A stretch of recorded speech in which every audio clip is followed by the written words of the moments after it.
Esto es la segunda temporada de Psicoanálisis Pop, donde el psicoanálisis les pertenece a todos. Esta es la temporada de la salud mental, en la que nos cuestionaremos este concepto tan mencionado, pero al mismo tiempo tan difuso. ¿Debemos estar felices todo el tiempo? ¿Lo que te dicen en redes sociales es verdad? ¿Existe la salud mental? Acompáñanos a descubrirlo. ¿Cómo están hoy? Hola Fer, ¿cómo estás ahí en Los Cabos? Hola Aldo, pues acá con que está pasando el huracán Hillary, ¿te acuerdas que te estaba contando? Entonces lloviendo, a ver si no se nos va la señal, pero por ahora, y con cólicos yo, así que si me ven muriéndome, pero bien, vamos bien. Ahorita si Fer lo necesita, si es que pasa un cólico, si es que pasa el huracán, tendremos que pausar tantito, ya les avisaremos, pero pues por lo pronto parece que todo bien. Y yo creo Por que lo yo pronto nunca aguantamos. A creo ver, que yo sí, ¿cómo nunca digo estás dónde tú? estoy. Bueno, pues yo estoy acá en la Ciudad de México, hablábamos ahorita de que yo le decía a Fer, qué fuerte vivir en una zona de huracanes, ¿no? Y ella me decía, pues es igual de fuerte que vivir en una zona de temblores, y yo no, sí es cierto, la verdad, sí, no lo había pensado, sí es cierto. Claro, como un poco lo que te decía, yo estoy acostumbrada a los huracanes, o sea, un huracán no me asusta, pues, que a ver, que hay casos en donde pues fuertes, ¿no? Que sí pasan cosas, pero estoy acostumbrada. Como tú estás acostumbrada a los temblores. A mí los temblores, yo voy a México y me da pavor que me toque un temblor. Sí, claro. No, y yo le decía a Fer ahorita, yo ya el más acostumbrado a los temblores, bueno, no, no sé, te iba a Cállate, decir, Aldo. a mí me la pegan los temblores, pero no tampoco, porque fíjate que yo vivo muy, muy, muy al sur de la Ciudad de México, en un cerro, pues, o sea, bueno, no en un cerro, pero sí está alto, no se sienten tanto los temblores. Aquí en Ciudad Universitaria, en la UNAM, también está sobre piedra, no se sienten casi los temblores, pero mi consultorio está en la Roma, o sea, en el mero sitio donde se sienten. Nunca me ha pasado nada, pero pues sí podría pasar, entonces, quién sabe. Entonces mejor no digas nada. Mejor no decimos nada. Pues aquí andamos, amigos. Oigan, ¿qué les pareció el primer capítulo de la segunda temporada, donde hablamos de qué es y qué no es la salud mental? Esperamos que nos hayan escrito, padre. Y hoy vamos a hablar de una cosa que nos pidieron, fíjate, de una cosa que Uh-huh. nos pidieron en comentarios. Este fue un request. Ujú, ujú, ujú. Fíjense que un saludo para nuestro seguidor Sergio, que no lo hemos mencionado, pero él muy puntual escuchando el podcast. Deberían aprender de él, amigo. No es cierto, no es cierto. No, aparte, en verdad, Sergio, que te súper agradecemos todos los comentarios que nos haces, todo, o sea, las observaciones, las porras, en verdad que Ujú. lo apreciamos muchísimo. Y pues bueno, así que justo por eso decidimos hacer este capítulo. Que él nos preguntaba, ¿cuál es la diferencia entre la maestría en psicoterapia psicoanalítica y el instituto en psicoanálisis? Que vamos a llegar a eso, pero para darle más saborcito para las personas que no están como tan metidas en este ámbito de la psicoterapia, queríamos hablar pues un poco más overall, ¿no? ¿Qué es, Ujú. cómo es estudiar psicología desde el inicio? Y entonces para esto, yo te quiero preguntar, Fer, ya lo hablamos en el primer capítulo de la primera temporada, pero, o sea, ¿qué fue lo que te movió a estudiar psicología, la licenciatura en psicología? Hoy tuve terapia justo y hablamos un poco sobre eso en mi análisis, pero justo mi analista me decía, es que tienes este síndrome de rescatista, ¿no? O sea, que te ha costado tanta estabilidad a ti emocional. Y bueno, fue una lloradera para mí esta sesión, No manches, pero sí, claro. 100%, ¿no? Entonces creo que fue eso, o sea, fue que, creo que una parte de mí que me llevó a estudiar psicología fue que me hubiera encantado que alguien hubiera llegado y me hubiera rescatado a mí de chiquita y, y bueno, como ese dolor y el querer entender eh, la historia de mis papás y qué vivieron ellos y por qué vivieron lo que vivieron y por qué yo viví lo que viví, fue lo que me llevó a querer ayudar y entender a las personas. Qué fuerte. Oye, pero ¿estudiar la licenciatura te dio alguna respuesta? No, ¿Verdad que no? quedé en ceros después de estudiar la licenciatura. Es que, bueno, a ver. lo digo de una vez y ahorita lo vamos desarrollando. Muchos creen que estudiar la licenciatura en psicología como que te prepara, como que te da respuestas de vida, como que te ayuda a sentirte mejor. Y la verdad es que no es cierto. En psicología vemos todo menos lo que esperamos ver. Sí. Este, ¿Tú No, cómo y lo viste? justo, no, 100%. Y todavía, creo que ahorita, bueno, depende de la universidad, pero cuando yo estaba en la UTLAB, como que creo que ya lo he dicho, que yo estudié la licenciatura en la UTLAB, en Puebla, la carrera de psicología era, veías organizacional y veías clínica. O sea, nos tocó ver las dos juntas. Entonces era, o sea, un poco de todo, ¿no? O sea, era como, Ok, no nos adentrábamos realmente en nada, pero veíamos todo. Entonces, pues no, o sea, es que era todo muy por encimita. La verdad es que sí tuve maestros muy buenos neurólogos, muy, o sea, ok. impresionante. O sea, toda la clase, o sea, mis clases de fisiología, de neurología, que sí me dieron clases, eh, o, por ejemplo, había una que se llamaba drogas y conducta. Esa no las dio un neurólogo. Y en verdad yo creo que fue de las mejores materias que tuve, pero no eran, o sea, no es como esta parte que creen que ves terapia y esta parte más clínica que entendemos por psicología, ¿no? O sea, no vi nunca nada de eso. Claro. Fíjate que, mira, yo no sé cómo o por qué empecé a estudiar psicología, porque ya lo platiqué un poco, me acuerdo en el primer capítulo de la primera temporada, ¿no? Que yo me acuerdo que cuando estaba en sexto de prepa yo quería estudiar un montón de cosas, quería estudiar matemáticas, quería estudiar publicidad, quería estudiar comunicación, por eso estoy aquí en mi fantasía de locutor también. Quería estudiar un montón de cosas.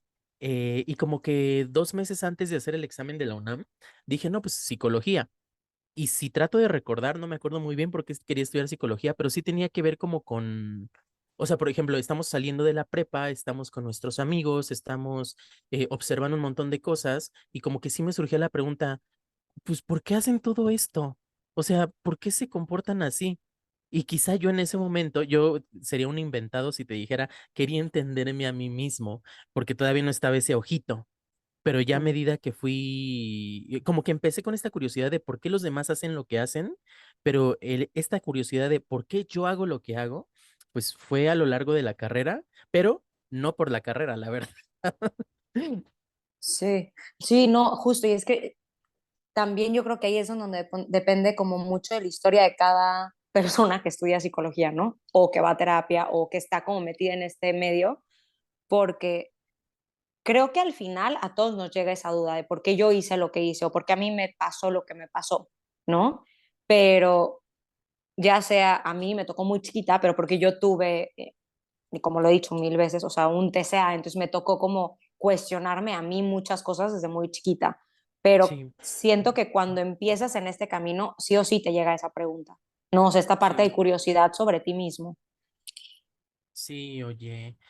Pero fíjate que también otra cosa que tú estabas diciendo ahorita, que es esto de, en la carrera veíamos clínica, veíamos organizacional, pero nada de dar terapia. A ver, yo aquí como que sí creo importante decir mi experiencia porque digamos que la UNAM sí tiene toda la variedad de lo que es la psicología y por lo general la gente no sabe qué es psicología. Ni siquiera los psicólogos sabemos qué es psicología a veces, la verdad.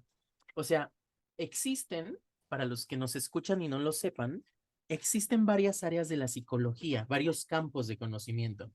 Entonces aquí en la UNAM, según yo, los tenemos todos, que son, número uno, clínica, que es el tratamiento de pacientes. Está también psicología social, que es este comportamiento de las masas, de los grupos, ¿de qué más? De las comunidades. Tenemos también psicología organizacional, que es la que decías hace rato, que es el comportamiento en las empresas. Ya van tres. Tenemos también neurociencias de la conducta, que es qué tiene que ver el sistema nervioso, pero siempre, siempre, siempre con el énfasis en lo que es el cómo nos comportamos, ¿no? Que tenemos también psicología experimental o ciencias cognitivas y del comportamiento, que es investigación de laboratorio, que es esta cosa muy de investigación básica. Cuando digo investigación básica es muy de laboratorio, muy de mover una variable para ver qué efectos tiene en otra variable. Y se me está yendo otra que es organizacional, social, clínica, experimental, neuro. Se me está yendo una educativa, que es Ah, esta cosa de comportamiento en psicoeducativo. las escuelas, más psicoeducación, exactamente. Y ¿Sabes que qué? Tiempo, porque me van a sí, matar cuando escuchen esto los de la UDLAB.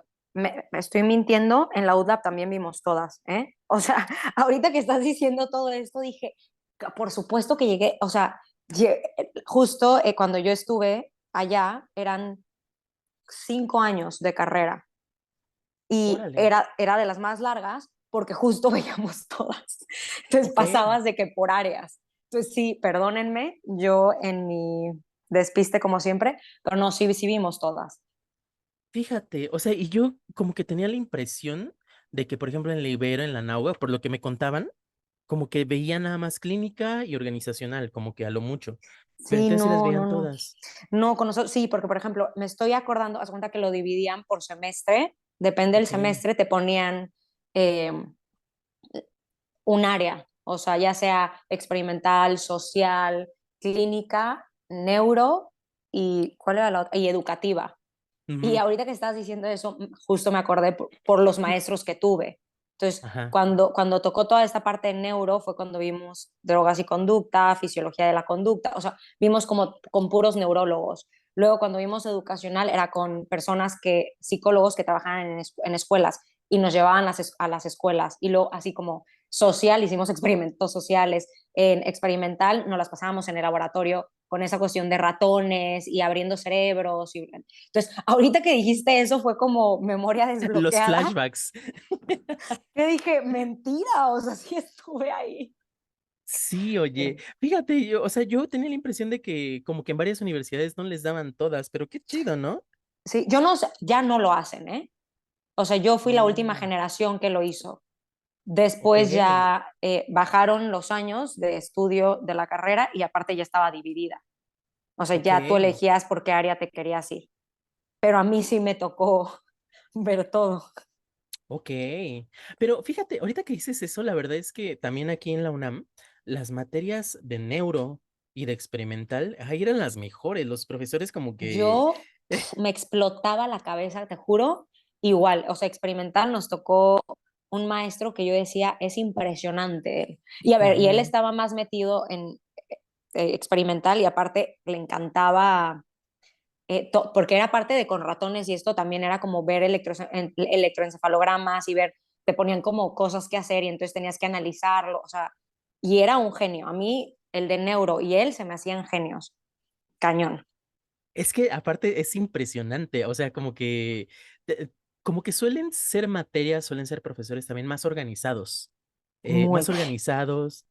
Y sabes que es que ahorita que estás diciendo esto, no puedo creer que en verdad había bloqueado todo esto de mi cabeza, pero no sé si lo he dicho, pero bueno, yo en la universidad me embaracé, o sea, cuando estaba en la licenciatura, los últimos 2 años, de hecho, de la licenciatura yo le hice embarazada y luego con mi bebé, y por eso me atrasé un poco. Entonces, pero la universidad en verdad fue un súper apoyo increíble y en verano me abrían esas materias que no se abrían, pero por ejemplo, una de laboratorio que era justo esta parte del electro, me la dieron a mí sola. Entonces no sabes, o sea, lo increíble que fue, porque yo tenía al maestro y a todo el equipo y a todo, o sea, esa área para mí solita. Entonces yo podía hacer los experimentos y ver, y pues el maestro solamente me tenía a mí. Entonces fue increíble llevar todo eso yo solita y poder eh, tener toda la atención y hacer todas las preguntas que yo quería. Oye, qué estrés y qué privilegio también. No, la verdad es que yo lo disfruté. Era un super maestro y ese maestro en una de las clases, todavía no está embarazada yo, eh, era nadie, nunca, o sea, más bien, creo que no sé cuántos años alguien había sacado un 10 en su materia limpio, ¿no? Y ahí voy yo, sin saber, y cuando él me vio, como que él después me lo contó, pensó que era como esta típica que estudiaba psicología solo mientras me caso, o sea, como porque no supe qué estudiar y Mm. me metí aquí solo por, ya sabes, porque no sabía qué hacer con mi vida. Y en el primer parcial me saqué 10 limpio. y me lo repitió el examen. O sea, me dijo, no, o sea, no hay manera, hiciste trampa. Y yo de que claro que no hice trampa. Ni siquiera yo sé cómo saqué 10, la verdad. O sea, si me preguntas, no tengo ni idea. Pero me lo volvió a hacer y volví a sacar 10 y él es el que daba estas clases de laboratorio. Entonces también por eso me abrieron la clase y por eso como que me apoyaron Mm. tanto. Entonces por eso no fue tan estrés, porque la verdad es que después tuvimos como muchísima confianza y me apoyó muchísimo, que fue muy padre. Oye, ¿y qué pasó? Que se enteró que sí sacaste 10 limpio. Pues porque me lo volvió a hacer enfrente de él el examen. ¿Y qué te dijo? Y pues cuando vio que sí me había sacado 10, ahí fue cuando me confesó, bueno, terminó el semestre y cuando terminó me dijo, pero es que te tengo que confesar que es que ya que te conocí, me di cuenta que sí te interesaba y que sí eres súper aplicada y que preguntas y que estás atenta, pero es que las primeras clases, porque, a ver, la clase era a las 7 de la mañana. Qué horror. Yo soy muy mala con los horarios y con mi... Entonces siempre llegaba tarde y siempre llegaba toda dispersa. Entonces yo creo que él al seguro dijo, esta niña está aquí solo para perder su tiempo. Pero no, ya que Ujú. me conoció, ya. Él quería que hiciera mi tesis con él, pero no, eso sí me dio miedo. Dije, no voy a poder. Qué fuerte. Ahorita vamos al tema de tu tesis, ¿eh? Porque también vamos a eso.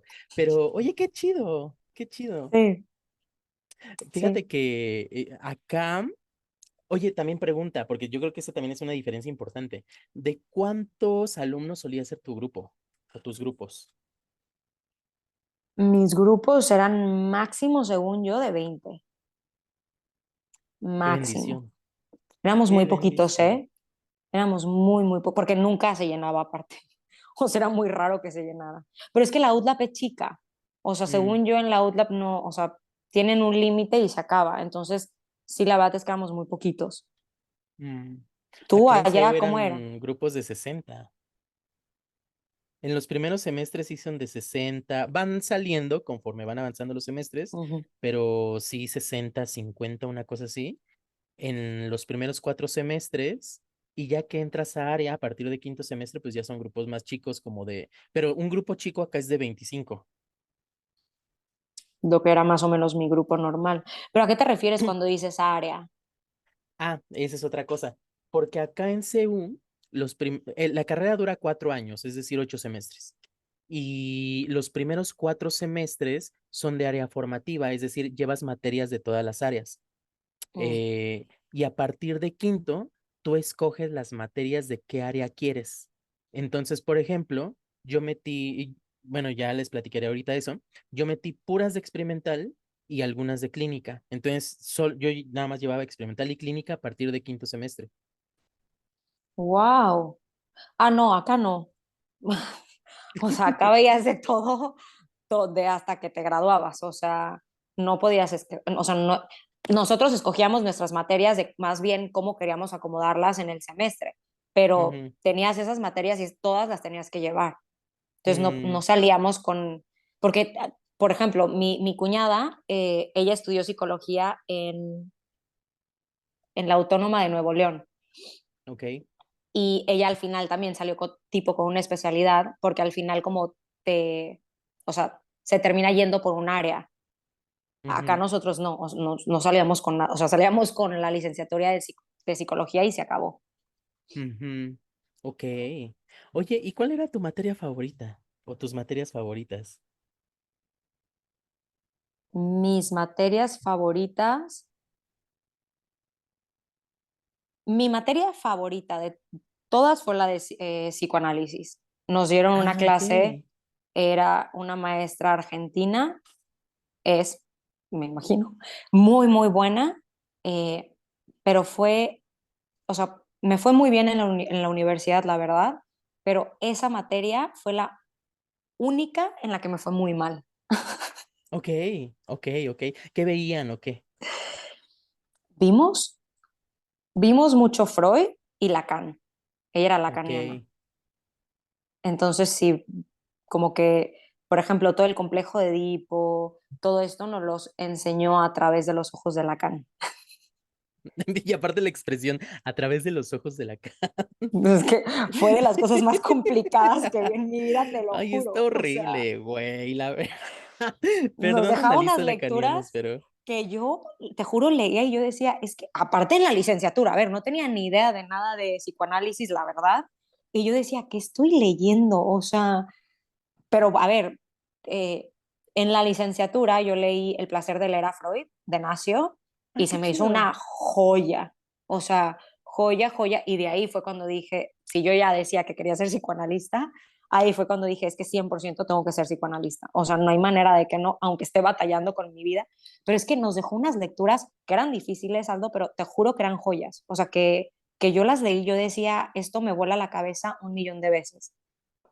Sí, es que sabes que yo sí me he dado cuenta que en lugares que no son especialistas todavía, por ejemplo, APM, en lugares como más general de psicología, si es que llega a ver psicoanálisis, como que son muy Lacan, ¿no? Como que lo más Muy. popular es, bueno, Freud, obviamente, y Lacan. Es que tenemos mucha, o sea, la mayoría de los que, no quiero decir la mayoría, pero sí, o sea, muchos de cómo llegó el psicoanálisis en México es por Argentina, ¿no? Ujú, Y los argentinos son muy lacanianos. Entonces también como ujú, traemos mucho de Lacan o de Estados Unidos, que son más del ujú. yo, ¿no? Entonces como que es estos mundos totalmente separados, pero bueno, no Sí. separados, pero sí están muy contra, o sea, No, unos, pero sí, psicoanálisis lacaniano es el opuesto 100% a la psicología del yo estadounidense. O sea, psicología del yo estadounidense es de que pruebas, test, sí, experimentos, observación directa, o sea, no tiene nada que ver con lo lacaniano. sí, Pero sí, fíjate que oye, ¿y tuviste muchas materias de psicoanálisis? no, solo esa. O sea, Es solamente que esa tuve es otra una cosa. y ya nunca más volví a ver psicoanálisis. Es que justo ahorita, antes de grabar, fui a comer con una amiga, fui a la comida corrida y fuimos, Ay, todo qué rico. padre. Y me preguntó, ella es una amiga de acá del laboratorio, que ella acaba de empezar su maestría en psicoterapia familiar. Es más chiquita que yo. Y pues ya nos hemos visto algunas veces cuando sale de sus clases y así, ¿no?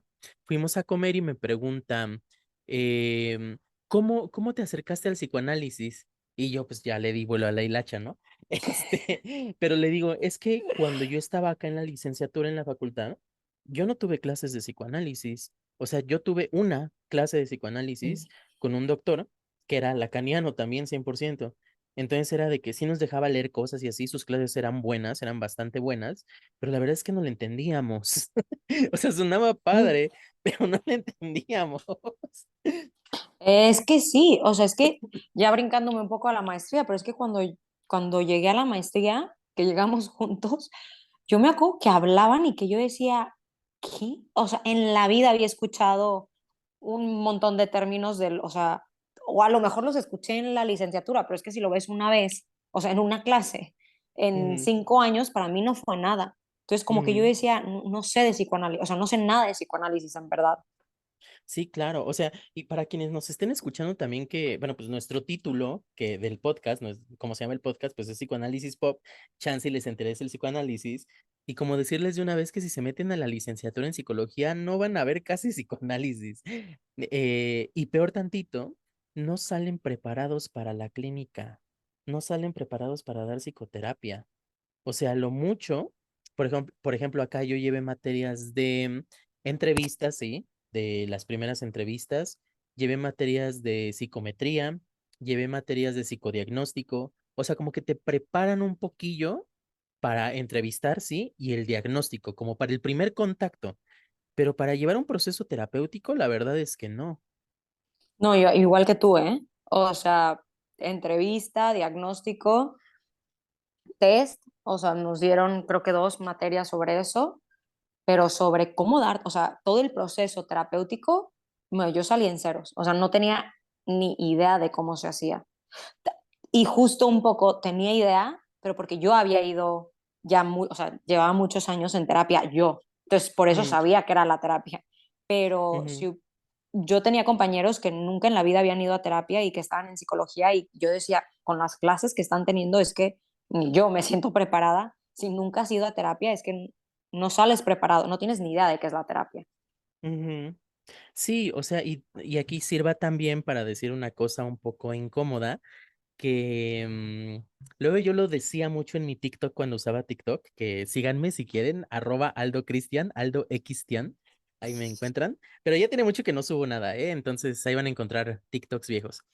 Yo decía mucho esto de que hay que tener cuidado con un psicoterapeuta que tenga al menos la formación de maestría o esté haciendo su maestría, porque si está dando terapia únicamente con licenciatura, ni le han pedido ir a un proceso psicoterapéutico, ni le han pedido ir a sus supervisiones, a llevar sus casos a supervisión, y no ha estudiado la teoría específicamente en psicoterapia y en la teoría en la que quiera desenvolverse también. Entonces, sirva para decir que mucho cuidado con, con la psicoterapia, con cómo abordan la psicoterapia, cómo se acercan.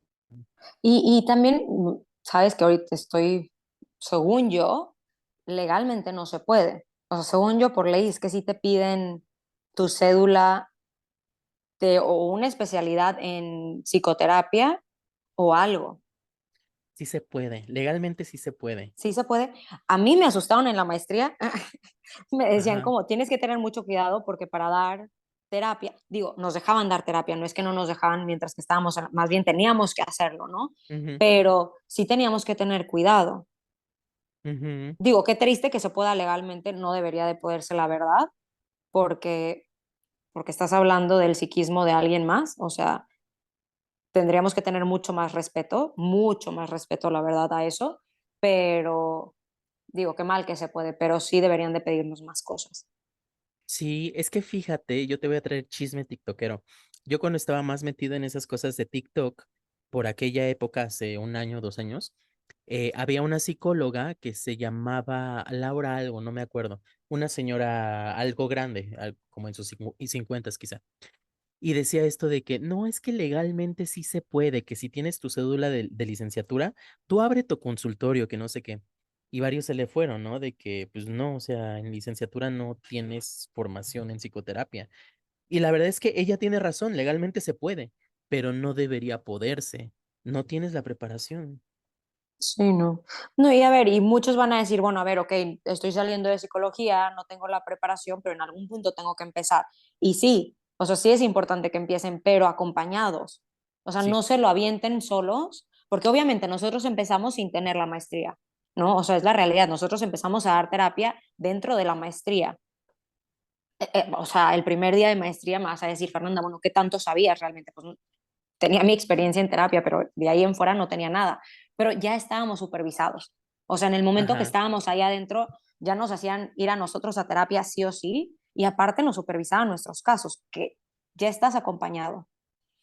Sí, claro, estás cobijado por la institución. Oye, Fer, ¿qué tal tus primeros pacientes? Cuéntame.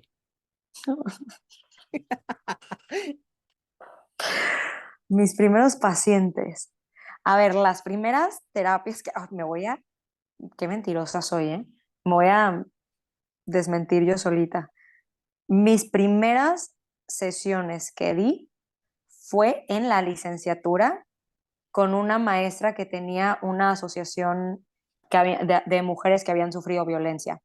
Ok. Entonces, ella me invitó a acompañarla cuando ella daba terapia y yo estaba ahí como escuchaba y poco a poquito ella me fue soltando y yo empecé a dar sesiones a mujeres que habían sufrido violencia eh, física y psicológica de sus parejas. Ahí estuve trabajando un rato, pero me sentí muy protegida por ella. O sea, porque ella sí supervisaba, o sea, yo tenía que eh, presentarle mis casos a ella y ella me iba guiando. Entonces, esas fueron mis primeras terapias que di y luego, bueno, ya fue cuando me salí de ahí, dejé de dar terapia y luego ya entré a la maestría y retomé volver a dar terapia. Ujú. Oye, qué fuerte empezar con esos casos de violencia. ¿Y cómo fue Sí. para ti?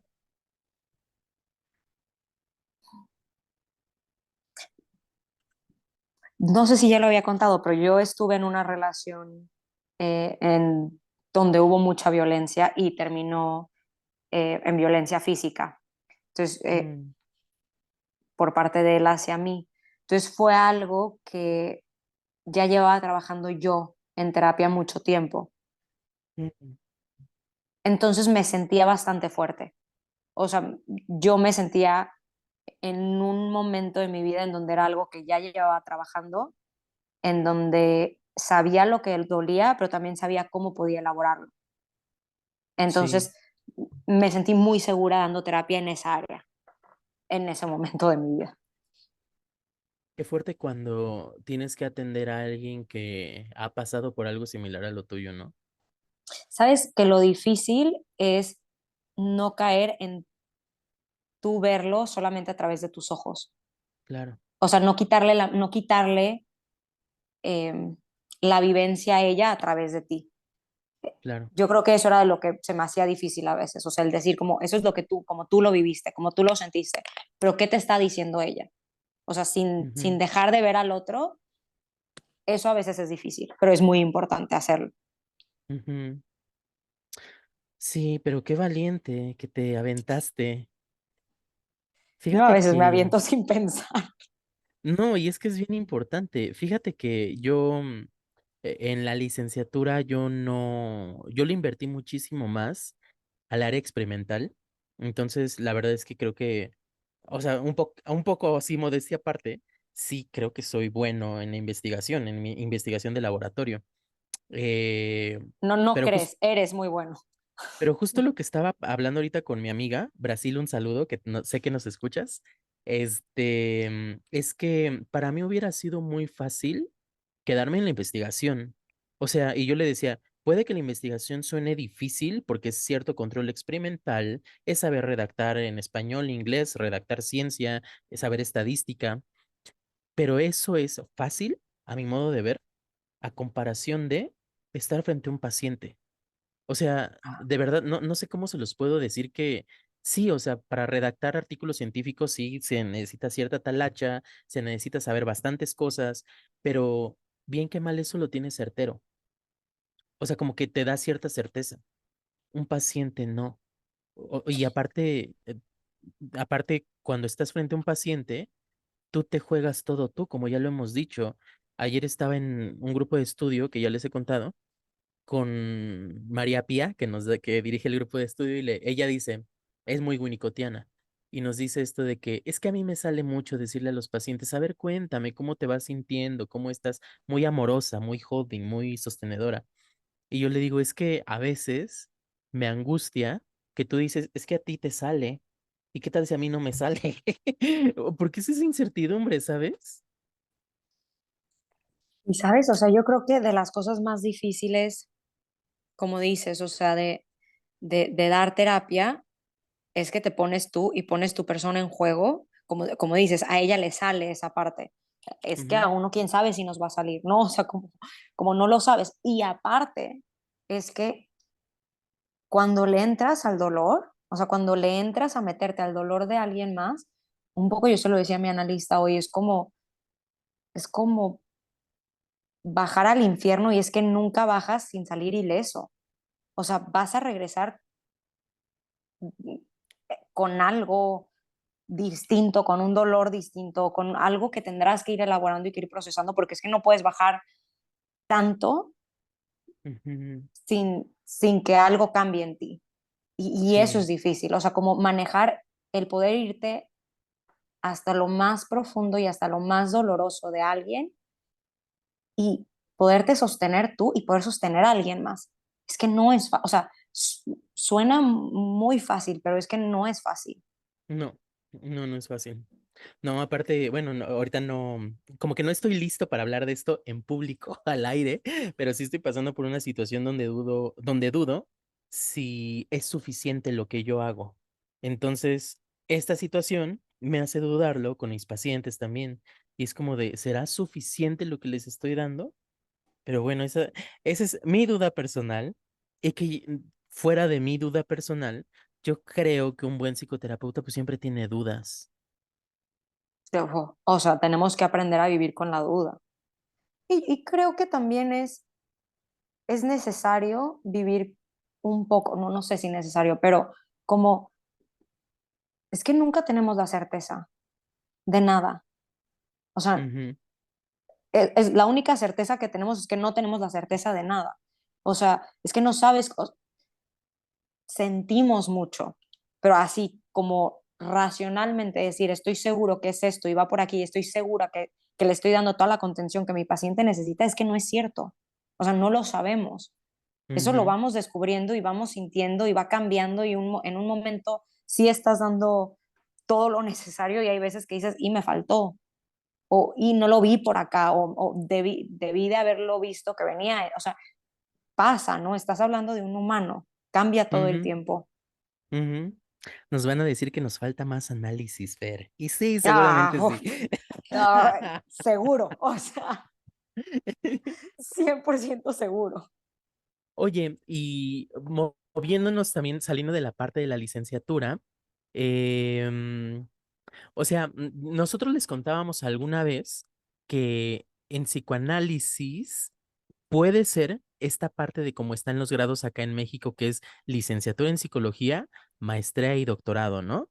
Que Ujú, es un poco el sistema de la SEP, que por ejemplo en APM sales de la universidad donde hayas estudiado, sales como licenciado, licenciada en psicología y puedes entrar a la maestría en psicoterapia, en psicoterapia general, pero en realidad es psicoterapia psicoanalítica, o en APM, en la Asociación Psicoanalítica Mexicana, también tienen la maestría de psicoterapia para niños y adolescentes, que son las dos maestrías, ujú, pero hay un montón de otras instituciones donde también ofrecen maestrías. Por ejemplo, Centro Eleya, maestría en psicoterapia psicoanalítica.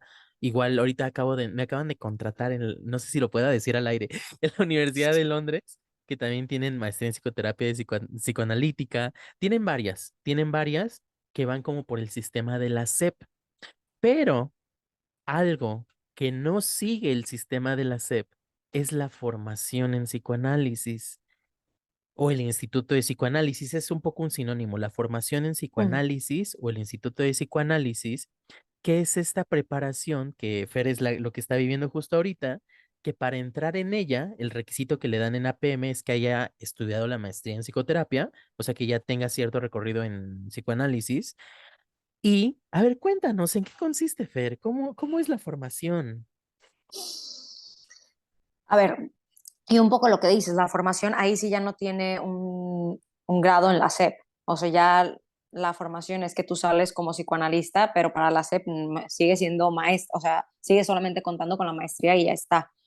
Creo que en la APM, creo que sí hay un doctorado, ¿no? Pero igual Sí. no sé cómo funciona. No sales como psicoanalista, solamente sales con el doctorado. Entonces, si quieres ser psicoanalista, pues sí o sí sales sin un título en la SEP. Pero en la formación, mmm, a ver, para poder entrar a la formación, como dices, te piden la maestría o tener algún tipo de recorrido en psicoanálisis. Y a mí me pidieron hacer una autobiografía de 5 cuartillas, creo, y te entrevistan 4 psicoanalistas Ok, oye, rudo, las cuatro psicoanalistas, ¿eh? ¿Por separado o juntos? por separado. Ok. O sea, tú les mandas tu autobiografía, ellas la leen y de ahí yo me imaginé que era tipo la maestría, la Ok. verdad. O sea, yo dije, ay, me van a ver, me van a preguntar cosas. No, o sea, no, sí son rudas, o sea, sí se Ah, van con preguntas. pidos. Porque en la maestría, para entrar a la maestría, sí nos pedían también una autobiografía y nos veían tres analistas para ver si entrábamos o no. Pero bien que mal era pues, un poco light, era un poco de ¿por qué quieres entrar? ¿Cómo piensas pagar la maestría? ¿Te ves atendiendo pacientes? Cosas medio light. Acá no. O sea, acá se iban de que, ¿y esto que pusiste de tu trauma con tu mamá o tu papá que viste como, o sea, no sé, se iban duro, o sea, y te preguntaban de traumas fuertes y tenías que contestar. O sea, era como, no sé, a mí me hicieron justo una pregunta de, no me acuerdo ni siquiera cómo era, pero como esta simbiosis que tuviste con tu mamá y ¿cómo piensas poder dar terapia? ¿O cómo piensas dar análisis sin simbiotizarte, por ejemplo? Y yo, no sé, o sea, no tengo ni idea. Como que o sea, habían temas que yo me quedaba, pues apenas lo estoy elaborando o estoy intentando, ya sabes, o sea, que no sé, o sea, y eso fue light a comparación de otras que se agarraban de temas más fuertes y que a mí me preguntaban cosas muy fuertes. Entonces, eso se me hizo rudo y ya de ahí creo que te esperas como en noviembre es cuando hacen una junta los psicoanalistas que entrevistan y en esa junta todos exponen los casos y ahí deciden quién entra y quién no entra. Entonces, pues era esperar a que pasara esa junta a ver qué decían sobre ti. Y aparte es que es como por medio de votación. Entonces, si es unánime o no es unánime, o es todo un tema. O sea, sí Güey, qué hacen todo un... fuerte. Oye, Sí, ¿tú te sí, enteraste si fue un anime, si no fue un anime o esto? sí me enteré. Ay, no, cuéntanos, por favor. No sé si puedo decir cómo me enteré, pero sí me enteré. Me dijeron que fue unánime, Ay, o qué sea, chido. que no hubo tanta bronca, Güey, tú porque yo ya estás en el estaba... instituto y yo emocionándome de, ay, sí entraste, qué chido. No, pero es que, o sea, sí estuve, yo creo que un mes sin saber si había entrado o no. Y yo pensé, yo dije, ya pasó un mes, no me han dicho nada, es que seguro no me aceptaron. O sea, y, y bueno, como lo he dicho, es que yo no vivo en la Ciudad de México. Entonces es que si no me aceptan, no sé en dónde más me puedan aceptar porque va a ser o sea, no presencial, va a ser como muchas veces virtual y es que muchos no lo están aceptando de esa manera. Entonces yo sí me empecé a conflictuar de decir, es que chance nunca voy a ser psicoanalista. O sea, como si no me Ujú, aceptan, no sé qué voy a hacer. Pero bueno, pues ya ujú. cuando me aceptaron ya fue una paz mental, pero para mí después vino lo rudo, porque es que luego te piden, o sea, que si vas a entrar tienes que ir 4 veces a análisis a la semana, más Ujú. supervisión. Y la realidad es que yo había ido a análisis, pero nunca, nunca 4 veces. O sea, había ido, creo que 2 veces. Tres, no me acuerdo si tres, pero dos sí había ido. Pero, pero cuatro sí hacen la diferencia feo. O sea, yo siento que me Ujú. fui a mis partes más psicóticas del mundo y yo me estaba volviendo loca.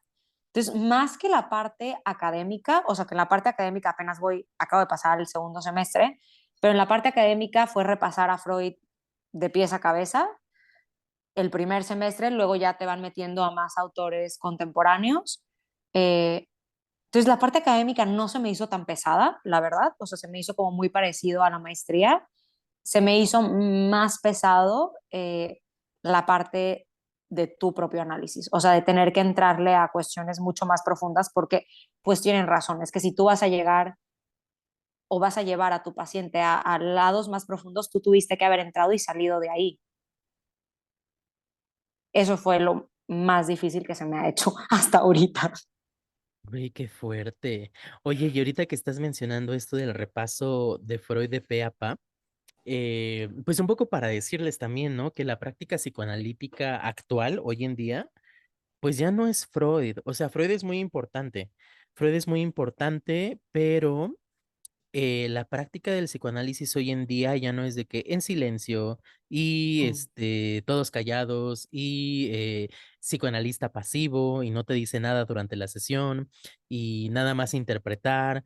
O sea, no, es un trabajo mucho más es que no me gusta, fíjate, no me gusta la palabra profundo, pero mucho más íntimo, mucho más de contacto, mucho más de... Es mucho más vincular, pero creo que Sí, también es justo por el tipo de pacientes que estamos viendo ahora, ¿no? Y un sí, poco es lo que yo decía, o sea, Freud puso las bases y las bases sí o sí no las tenemos que saber sí o sí, o sea, no hay manera de que un psicoanalista me diga yo no quiero leer a Freud, porque entonces no entiendo por qué quiere ser claro, psicoanalista, claro. pero ya ahora si nada más te quedas con Freud te quedas muy corto, Sí, porque es sí, que sí la clínica ha cambiado muchísimo, o sea, la base, como digo, sigue siendo la misma, ¿no? O sea, sí, transferencia, contratransferencia, bueno, que Freud ni habló tanto de la contratransferencia, habló de la transferencia un poco, pero por ejemplo, esta parte de asociación libre, todos lo seguimos teniendo. O sea, sí o sí mm, tenemos que entender qué es la asociación libre y sí, sí o sí tenemos que entender qué es la escucha flotante. Pero de ujú, ahí en fuera, todo lo, o sea, muchos otros conceptos ya no vienen de Freud y vienen de otros psicoanalistas más contemporáneos que sí o sí también los tenemos que conocer. Ujú. Sí, sí, justo, justo, justo. O sea, eh, si bien la clínica contemporánea ha cambiado mucho, no hay manera de hacer clínica contemporánea si no te estudiaste a Freud de pe a pa. Hay un artículo que me gusta mucho de Winnicott, de Donald Woods Winnicott, que ya lo hemos mencionado aquí muchas veces, Aspectos metapsicológicos de la regresión de 1954, si no me equivoco, que dice Winnicott algo así como si tú eres un psicoanalista y estás atendiendo estos casos más en lo límite, más del desamparo, más de todo esto, vas a tener que cambiar tu técnica, definitivamente. No te vas a poder cambiar, no vas a poder seguir con lo freudiano. Pero si estás empezando, no uses esta técnica. De hecho, me desesperanza un poco porque dice Winnicott, si vas en tus primeros 10 años como terapeuta analista, no uses esta técnica. Sigue trabajando freudianamente por 10 años y ya después te cambias. Y yo estoy muy de acuerdo. O sea, la verdad es que yo sí estoy muy de acuerdo porque sí creo que todo lo que Freud eh, puso en palabras, o sea, complejo de Edipo, o sea, todo esto es que en todos los pacientes lo vas a ver de una u otra manera. Entonces, sí, sí es como la base para entender el psiquismo. Ujú, No, o sea, esta parte inconsciente, ello, yo, super yo, o sea, todo esto es que de ahí viene, ¿no? ujú, Y hay que entenderlo y hay que saber trabajarlo. Ya cuando eso lo sepas trabajar, ahora sí métete, porque es que en verdad, o sea, como Winnicott, o sea, lo dice, toda esta parte ya más de la psicosis, del vacío, es que es una tormenta. O sea, y si no sabes pasar la lluvia, no vas a entrarle la tormenta. Entonces, sí es súper importante eh, tener las bases muy fuertes. sí. Y las bases son, fíjate, ahorita que me dieron la materia en la universidad donde me contrataron, me dieron neurosis Mm. para estudiar neurosis histérica, fóbica y obsesiva. Y digo, ay, qué bendición, porque como que ya se me olvidaron todas esas cosas, como que ya estoy muy Winnicott y todo esto, pero no digo, no, hay que regresar a las bases, hay que regresar a las Ay, porque bases. aparte aprendes mucho, ¿no? O sea, siempre, por ejemplo, Sí, yo también, pues desde que salí de la maestría, como que un poco ya ni había vuelto a abrir un libro de Freud, yo creo, pero es que tiene textos impresionantes, o sea, duelo y melancolía, hay tantos que yo, el narcisismo, o sea, hay muchos que en verdad dices, son, o sea, no se te pueden ir, o sea, los tienes que tener presentes, ya sabes, entonces yo creo que de vez en cuando regresar a Freud es súper importante. ¿sabes qué? Léete un artículo, Freud, 1890. Fíjate, 1890, tratamiento del alma. Ay, Léetelo, sí, por favor, me por lo voy a favor. volver a leer, Está chiquis, está chiquis. Lo sí. estamos viendo en el grupo de Clínica del Desamparo. Y justo 1890, 10 años antes de Interpretación de los Sueños, ¿cómo hablaba de esta cosa de tu tarea como terapeuta es escuchar, estar ahí presente y escuchar? Es como, güey, qué, Pero qué, sigue siendo actual, ¿no? O sí, sea, es que ahorita es nuestra tarea, ¿no? O sí. sea, entonces es a lo que voy, o sea, como hay mucho, en psicoanálisis ya hay demasiado, o sea, tiene mil raíces ahorita el psicoanálisis y está increíble, pero pues Freud es Freud, ¿Qué tal el es el chisme de hoy, papá, Fer? a gusto, ¿no? A gusto, padre, relajado también. Sí, muy, muy relajado. Pues esperamos que les haya gustado, amigos. Esta es nuestra experiencia en la licenciatura, en la maestría, en el caso de Fer en el instituto. Tampoco es como obligación necesario que si quieres ser terapeuta, que continúes a fuerzas en el instituto. Te Mm. da mucho el instituto, pero pues te la puedes, por ejemplo, yo lo que he hecho mucho es esto de, ahorita no puedo entrar al instituto porque no me alcanza la vida. em, pero pues sigo en grupos de estudio, sigo aprendiendo, sigo estudiando, sigo dando clases, que eso también es muy importante. Entonces, pues uno encuentra sus maneras de estar presente, de seguirse actualizando también. Claro. Y a ver, y eso es otro punto, ¿no? Es que, a ver, hay muchos que quieren hacer la maestría en psicoanálisis, pero no quieren ser psicoanalistas, que creo que Ujú, también es válido, ¿no? O sea, hay para todos y no porque te quedes en la maestría quiere decir que no estás actualizado y que, o sea, a ver, nada más en la APM, hay congresos, hay diplomados, ¿no? O sea, conferencias todo el tiempo, o sea, hay mucho, la verdad hay muchísimo de dónde crecer y de dónde seguir aprendiendo. Escríbanos si tienen preguntas, amigos. Escríbanos, díganos qué les pareció el episodio. Acuérdense que si nos siguen en Spotify, síganos. Número 1, síganos. Número 2, denos 5 estrellas. No menos, denos 5 estrellas. Píquenle a la campanita para que les avise que llegó un nuevo capítulo y todo esto. Compártanos, díganles a sus amigos, existe un podcast muy padre, compártanos. Si nos escuchan en Apple Podcast, si nos escuchan en Google Podcast, hagan lo mismo, pero en esas plataformas. Si nos escuchan en YouTube, síganos, denos like, coméntenos. Yo ya, el más influencer. Y Por síganos en favor, nuestras redes sociales, en Instagram, @psicoanálisis.pop. ¿Tú cómo estás, Fer? @sig.fernandat. Exactamente, yo estoy como @psicoanálisis.aldo.toledo. En nuestro Facebook nos encuentran como Psicoanálisis Pop, en nuestro TikTok, @psicoanálisis pop, todo seguidito. En nuestro, ¿qué más tenemos? ¿Qué más tenemos? ¿no? ¿Quién sabe? En la red social que quieran. En nuestro Twitter, ahí esperemos que ya esté activo. Psicoanálisis.pop. No sé, búsquenos. Ese no me la sé. Debemos de aparecer por ahí. Búsquenos y nos vemos la que Sí, sigue. denos mucho amor. Sí, por favor. Queremos quedarnos, queremos que nos patrocinen. Porfis. Queremos que nos paguen por hacer esto también. Claro, claro. Uno está aquí porque quiere, por gusto, por amor al arte, pero un dinerito extra Nunca cae mal. Pues que tengan una muy bonita semana en el día en que nos estén escuchando. Les mandamos mucho amor y pues nos vemos en el siguiente episodio. Mándenle suerte a Fer por el huracán. Bye, bye. Sí, por favor. Bye.